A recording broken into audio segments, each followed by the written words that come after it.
quaint town of Windsor, Connecticut, stood a home that promised care and comfort to the elderly. But behind its doors lurked a sinister secret. Between 1907 and 1917, over 60 residents met untimely deaths. At the center of it all was Amy Archer Gilligan, a woman who turned compassion into a deadly enterprise.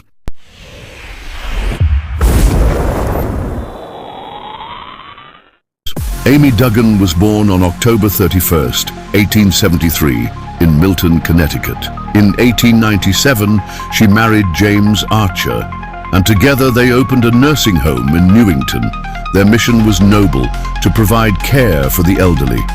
By 1907, they relocated to Windsor, establishing the Archer Home for the elderly and infirm. The home quickly gained a reputation for its attentive care. Amy, often seen with a Bible in hand, was dubbed Sister Amy by locals. But beneath the surface, financial strains began to mount. In just a few years, over 60 residents died, an astonishing number for a small-town home. The cause of death? Often natural causes. But whispers began to spread.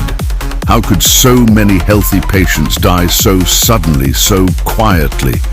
In 1914, Franklin Andrews, a healthy and active man, suddenly collapsed and died.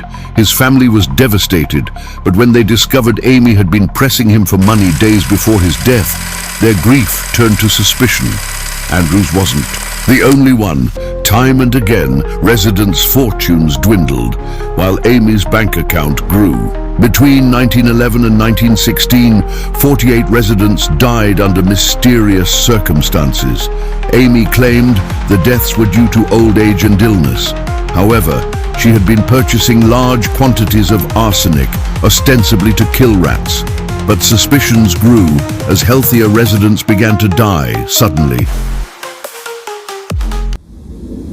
In 1913, Amy married Michael Gilligan, a wealthy widower. Just 3 months later, he died from an acute bilious attack. A will surfaced, leaving his entire estate to Amy. Later investigations revealed the will was a forgery in Amy's handwriting. This pattern of sudden deaths, followed by financial gain, became a hallmark of Amy's operations. Franklin R. Andrews, a healthy resident, died suddenly in 1914. His sister, Nellie Pierce, discovered letters indicating Amy had been pressuring him. Formerly, when authorities dismissed her concerns, she turned to the Hartford Courant. The newspaper's expose dubbed the Archer home the murder factory, igniting public outrage. The ensuing investigation led to the exhumation of several bodies, including Andrews and Gilligan. All showed signs of arsenic or strychnine poisoning.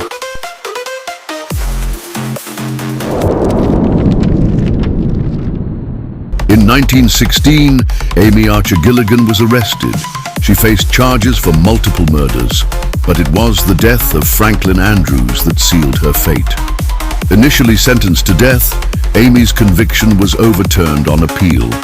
At her second trial, her daughter testified that Amy was addicted to morphine, an addiction that may have fueled her murderous spree. Declared insane, she was committed to the Connecticut Hospital for the Insane, where she would spend the rest of her life. Amy's story didn't end with her arrest. Her case is believed to have inspired the dark comedy play and film Arsenic and Old Lace, where elderly women poison lonely old men. Amy Archer Gilligan, caregiver, con artist, killer. A woman who turned trust into a weapon and a cup of tea into a death sentence. If you found this story chilling, don't forget to like, subscribe, and hit the bell icon.